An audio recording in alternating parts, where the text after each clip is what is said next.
வணக்கம். நான் ஸ்ரீதர் கோபால் பேசுறேன். இப்போ 2026ல இந்த 12 ராசிகளுக்கு எப்படி இருக்கும் அப்படிங்கிறத பார்த்துடலாம். நான் ஏற்கனவே 2025 பத்தி சொல்லியிருந்தேன். நெறைய பேர் கமெண்ட் பண்ணியிருந்தீங்க. எனக்கு இந்த விஷயம்லாம் நடந்தது அப்படின்னு சொல்லி. சந்தோஷம். இப்போ 2026ல மேஷம்லிருந்து மீனம் வரைக்கும் எப்படி இருக்கு அப்படிங்கிறத பார்த்துடலாம்.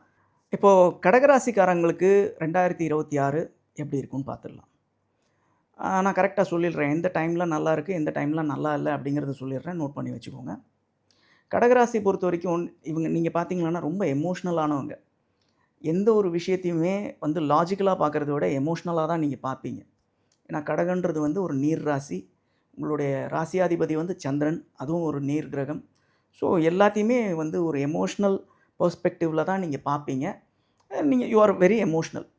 ஸோ அதே மாரி எல்லாத்தையுமே வந்து ஒரு ஸ்ட்ரெய்ட் ஃபார்வர்டா தான் அணுகணுன்ற ஒரு அந்த தன்மை வந்து அந்த மைண்ட் செட் வந்து உங்களுக்கு ஆரம்பத்துலேருந்தே இருக்கும். நீங்க அத தான் பண்ணுவீங்க.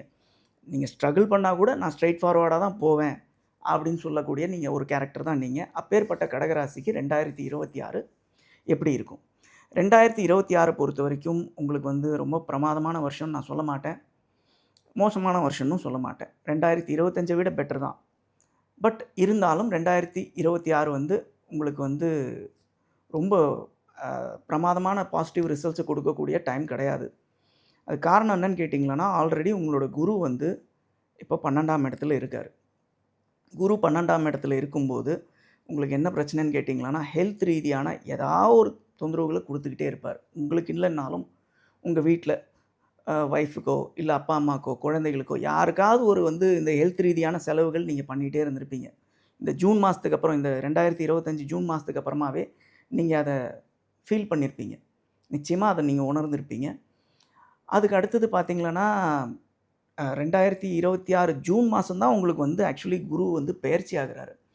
அந்த குரு பெயர்ச்சி ஆனதுக்கு அப்புறமா பார்த்தீங்கன்னா ராசிக்கு தான் வராரு. ரொம்ப பாசிட்டிவான வீடுன்னு சொல்ல முடியாது. இருந்தாலும் உங்களுடைய ராசியில் அவர் உச்சமாகிறாரு.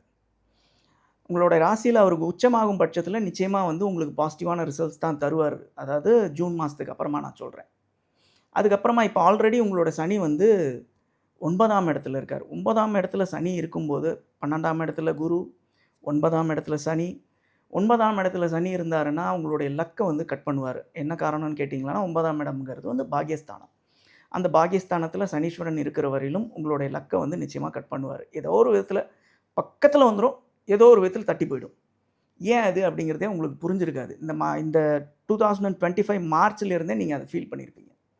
எல்லா விஷயமும் அப்படியே பக்கத்தில் நெருங்கி வரும். கடைசி நேரத்தில் ஏதோ ஒன்றாகி அது விலகி போயிடும். உங்கள் கையை விட்டு போயிடும். அதுக்கான காரணம் என்னன்றது உங்களுக்கு புரியாமலே இருந்திருக்கும். காரணம் வேறு எதுவுமே கிடையாது. சனீஸ்வரன் தான். அவர் வந்து உங்களுடைய பாக்கியஸ்தானத்தில் போய் உட்காந்து உங்களுக்கு கிடைக்கக்கூடிய அந்த லக்கை வந்து கட் பண்ணிக்கிட்டே இருக்கார். அதை தாண்டி உங்களுடைய தந்தையாருடைய ஹெல்த்தை வந்து இந்த நேரத்தில் நீங்கள் ரொம்ப ஜாக்கிரதையாக பார்த்துக்கணும். ஏன்னா சனீஸ்வரன் 9ஆம் இடத்துல பாக்கியஸ்தானத்தில் இருக்கும் பட்சத்தில் தந்தையாருடைய ஹெல்த் வந்து ரொம்ப ரொம்ப கேர்ஃபுல்லாக பார்த்துக்கணும்.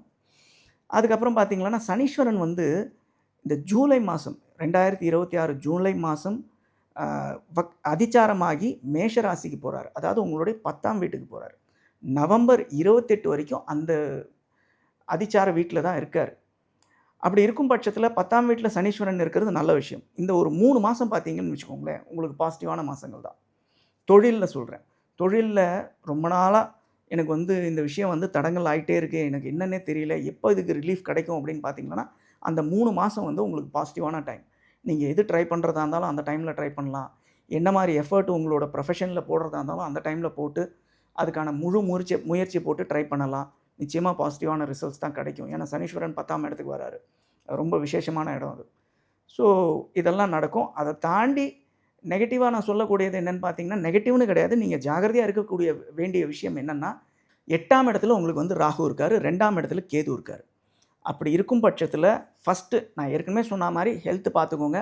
அதுக்கு 12ஆம் இடத்துல குரு இருக்கிறதுனால சொன்னேன். 8ஆம் இடத்துல ராகு இருக்கிறதுனால ஹெல்த்தும் பார்த்துக்கோங்க. லாங் டிஸ்டன்ஸ் ட்ராவல்லாம் போகும்போது ஜாக்கிரதையாக பண்ணுங்கள்.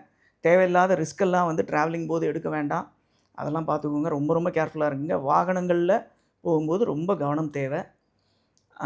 அதுக்கு அடுத்தது 2ஆம் இடத்துல 2ஆம் இடத்துல கேது இருக்கிறதுனால குடும்பத்தில் தேவையில்லாத குழப்பங்கள், சச்சரவுகள் இதெல்லாம் வரும். அதை தாண்டி ஏதோ ஒரு விதத்தில் உங்களை ஃபேமிலியிலேருந்து ஐசோலேட் பண்ணி வைக்கும். ஃபேமிலிக்குள்ளேயே இருந்தாலும் யார் கூடயும் பேச முடியாத ஒரு தன்மையோ, இல்லை ஃபேமிலியிலேருந்து விலகி இருக்கக்கூடிய ஒரு தன்மையோ, இல்லை வெளியூரில் போய் தங்கக்கூடிய தன்மையோ உங்களுக்கு இந்த நேரத்தில் ஏற்படுத்தும்.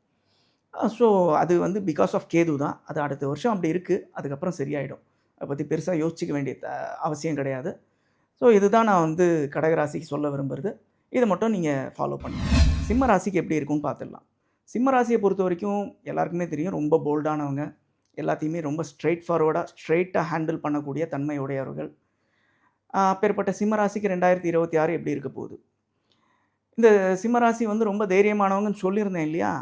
இந்த மே மாதம், அதாவது 2025 மே மாதத்தில் உங்களுடைய ராசியில் கேது வந்து உட்கார்ந்ததுலேருந்தே அந்த என்ன சொல்கிறது, உங்களுடைய தைரியத்தில் ஏதோ ஒரு கல்லை தூக்கி போட்ட மாதிரி இருக்கும். என்னென்னா, மேபி நீங்கள் தைரியமாக எடுக்கக்கூடிய முடிவுகளே உங்களுக்கு வினையாக வந்து முடியறதுக்கான சான்சஸ் இருக்குது. காரணம் என்னென்னா, இந்த கேது வந்து ராசியில் உட்காந்தா இந்த மாதிரிலாம் நடக்கும். சில பேர் ஹைலி இன்ட்யூட்டிவாக இருப்பீங்க. அந்த இன்ட்யூஷன்ஸ்லாம் வந்து இந்த நேரத்தில் உங்களுக்கு பலிக்காமல் போகும். காரணம் என்னன்னு கேட்டிங்கன்னா, உங்களோட இன்ட்யூஷன்ஸை ஸ்பாயில் பண்ணுறதுக்குனே வந்து இந்த கேது வந்து உங்களுடைய ராசியில் உட்காந்துருக்காரு. ஸோ இந்த கேது வந்து அடுத்த வருஷம் முழுக்க வந்து இந்த ராசியில் தான் இருக்க போகிறாரு. அதை பற்றி ஒன்றும் பெருசாக வொரி பண்ணிக்க வேண்டியதில்லை. மற்றபடி அடுத்த வருஷம் எந்தெந்த மாதம்லாம் பெட்டராக இருக்குது அப்படிங்கிறத பார்த்துடலாம்.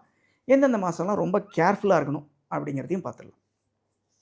இப்போ வந்து உங்களுக்கு மேஜர் பிளானட்ஸ்ன்னு பார்த்தீங்கன்னா, நான் ஏற்கனவே சொன்ன மாதிரி ராகு, கேது, சனி, குரு, இந்த 4 பிளானட்ஸ் வந்து மேஜர் பிளானட்ஸ். காரணம் என்னன்னு கேட்டிங்கன்னா, கிட்டத்தட்ட 1 வருஷம் ஆகும் இவங்க வந்து ஒரு பெயர்ச்சி வரத்துக்கு. ஓகே. இப்போ இந்த 4 பிளானட்ஸில் உங்களுக்கு ஃபேவரபுளாக இருக்கிறதுன்னு பார்த்தீங்கன்னா, குரு வந்து இப்போதைக்கு உங்களுக்கு ஃபேவரபுளாக இருக்கார். காரணம் என்னன்னு கேட்டிங்கன்னா, உங்களுடைய லாபஸ்தானமான 11ஆம் இடத்துல குரு உட்காந்துருக்கார். குருவை பொறுத்த வரைக்கும் 2, 5, 7, 9, 11 இந்த இடங்களில் உட்காந்தா பாசிட்டிவான வீடுகள், பாசிட்டிவான ரிசல்ட்ஸை தருவார். இந்த 4 பிளானட்ஸில் உங்களுக்கு வந்து குரு மட்டும்தான் உங்களுக்கு ஃபேவரபுளான பொசிஷனில் உட்காந்துருக்கார். அது வந்து அடுத்த வருஷம் ஜூன் வரையிலும் அவர் அந்த பொசிஷனில் தான் இருக்கார்.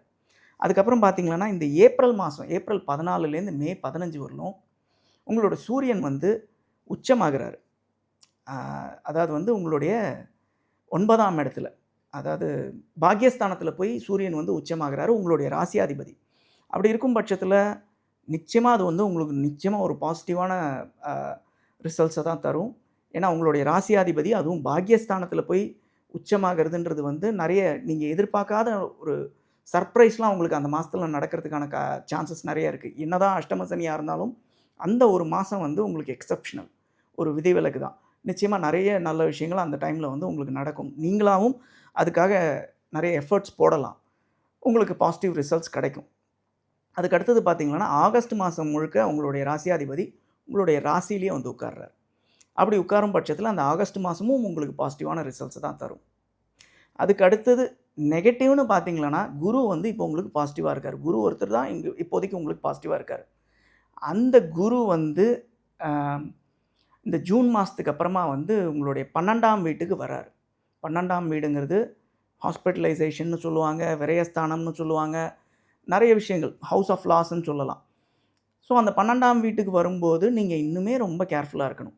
ஜூன் மாதத்துக்கு அப்புறம் சொல்கிறேன். அதாவது 2026 ஜூனுக்கு அப்புறமா வந்து ரொம்பவே கேர்ஃபுல்லாக இருக்கணும். இன்வெஸ்ட்மெண்ட்ஸாக இருக்கட்டும், மற்றபடி நீங்கள் வந்து எந்த ஒரு இப்போ தொழிலில் வந்து எக்ஸ்பேன்ஷன் பண்ணுற ஐடியாவில் இருக்கிறவங்களா இருக்கட்டும், இல்லை வேறு ஏதாவது ஒரு விஷயத்துக்காக நீங்கள் ட்ரை பண்ணுறதா இருக்கட்டும், எந்த ஒரு பாசிட்டிவான விஷயத்துக்காக முன்னெடுப்பு எடுக்கிறதா இருக்கட்டும், அந்த டைமில் வந்து ரொம்பவே கேர்ஃபுல்லாக ஒரு தடவைக்கு 10 தடவை யோசித்து செயல்படுறது ரொம்ப ரொம்ப நல்லது.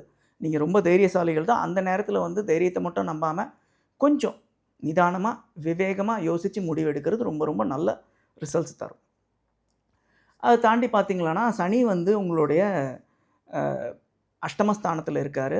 அஷ்டமஸ்தானத்தில் இருக்கிற அந்த சனீஸ்வரன் வந்து அதிச்சாரமாகி மேஷராசிக்கு போகிறார். அதாவது உங்களுடைய பாக்யஸ்தானத்துக்கு 9ஆம் வீட்டுக்கு. அப்படி போகும் பட்சத்தில் ஒன்றும் பாசிட்டிவ்னு சொல்ல முடியாது. அஷ்டமஸ்தானத்துலேருந்து விலகி போகிறதுனால ஆல்ரெடி ஹெல்த் இஷ்யூஸ் ஃபேஸ் பண்ணிகிட்டு இருக்கிறவங்க இந்த ஜூலை மாதத்துலேருந்து நவம்பர் 28 வரலும் உங்களுக்கு ஒரு ரிலீஃப் நிச்சயமாக கிடைக்கும். அதில் எந்த விதமான சந்தேகமும் கிடையாது. அதுக்கப்புறம் டிசம்பர் மாதம் தான் ராகு கேது பெயர்ச்சி வருது. அதை நம்ம பெருசாக கன்சிடர் பண்ண வேண்டிய அவசியம் இல்லை, வருஷ கடைசியிலன்றதுனால. ஸோ இதெல்லாம் கொஞ்சம் நோட் பண்ணி வச்சுக்கோங்க. இதுக்கேற்ற மாதிரி எந்தெந்த மாதம்லாம் நீங்கள் பாசிட்டிவான ரிசல்ட்ஸ் இருக்கோ அந்த நேரத்துலலாம் வந்து நல்ல நல்ல விஷயங்களுக்கெல்லாம் அட்டெம்ப்ட் பண்ணலாம். எந்த நேரத்துலலாம் நான் வந்து சரியில்லைன்னு சொல்லியிருக்கனோ, அந்த நேரத்துலலாம் ரொம்ப கேர்ஃபுல்லா ஒவ்வொரு ஸ்டெப்பும் பார்த்து எடுத்து வைக்கலாம். 2026 கன்னியா ராசிக்கு எப்படி இருக்கும்? கன்னியா ராசிய பொறுத்தவரைக்கும் பொதுவா பார்த்தீங்களான்னு வச்சுக்கோங்களேன், நீங்க வந்து பரோபகாரிகள். அதாவது வந்து யாருக்காவது ஒரு உதவினா, உங்ககிட்ட வந்து கேட்டா இல்லைன்னு சொல்லக்கூடிய மனப்பான்மை உங்களுக்கு இருக்காது. அதே மாரி நீங்களும் வந்து அவங்க கிட்ட போய் கேட்கும்போது இல்லைன்னு சொல்லிட்டாங்கன்னா, உங்களுக்கு கோவம் வந்துரும். ஏன்னா, நம்ம செய்யும்போது அவங்களும் செய்யணும் இல்லையா? அத நம்ம எதிர்பார்க்க தானே செய்வோம். ஸோ கன்னியா ராசிய பொறுத்தவரைக்கும் ரொம்ப பரோபகாரிகள். நீங்களா வாலண்டரியாவும் போய் ஹெல்ப் பண்ணுவீங்க. அந்த மாரி இருக்கிற கன்னியா ராசிக்காரர்களுக்கு உங்களுடைய ஃப்ரெண்ட்ஸ் சர்க்கிள்ன்றது கொஞ்சம் ஜாஸ்தியாவே இருக்கும். ஜாஸ்தியா இருக்கும். அவங்க மூலமா உங்களுக்கு அனுகூலங்களும் அடிக்கடி வந்து சேர்ந்துகிட்டு இருக்கும். ஸோ, இப்போ அப்பேற்பட்ட கன்னியா ராசிக்கு 2026 எப்படி இருக்க போகுது அப்படிங்கிறத பார்த்துடலாம். 2026 பொறுத்தவரைக்கும் வழக்கம் போல நான் வந்து இப்போ எந்தெந்த மாசம்லாம் உங்களுக்கு பாசிட்டிவா இருக்கு, எப்பெப்பலாம் நீங்க வந்து எப்போத்துலேருந்து எப்போ வரலும் ஜாக்கிரதையா இருக்கணும் அப்படிங்கிறத நான் சொல்லிடுறேன். இப்போ கன்னியா ராசிக்கு ஜூன் 16லேருந்து ஜூலை 17 வரைக்கும் உங்களுடைய ராசியாதிபதி 10ஆம் வீடான மிதுன ராசியில சொந்த வீட்ல உட்காந்துருக்காரு. ஆட்சியாகி உட்காந்துருக்காரு. அந்த மாசம் வந்து அந்த டைம் வந்து நல்ல பாசிட்டிவான டைம். அதுவும் ப்ரொஃபஷன பொறுத்தவரைக்கும், நீங்க எந்த ஒரு முன்னெடுப்பு வேணாலும் செய்யலாம். உங்க இப்போ உங்களோட ப்ரமோஷனுக்காக ட்ரை பண்றீங்களா? இல்ல ட்ரான்ஸ்ஃபர்க்காக ட்ரை பண்றீங்களா? இல்ல அப்ராட் போணும்னு ட்ரை பண்றீங்களா? அந்த டைம்ல அது கிளிக் ஆறதுக்கான வாய்ப்புகள் இருக்கு. அந்த டைம்ல ஜாஸ்தி எஃபோர்ட்ஸ் போடுங்க. நிச்சயமா பாசிட்டிவ் ரிசல்ட்ஸ் கிடைக்கும். ஓகே.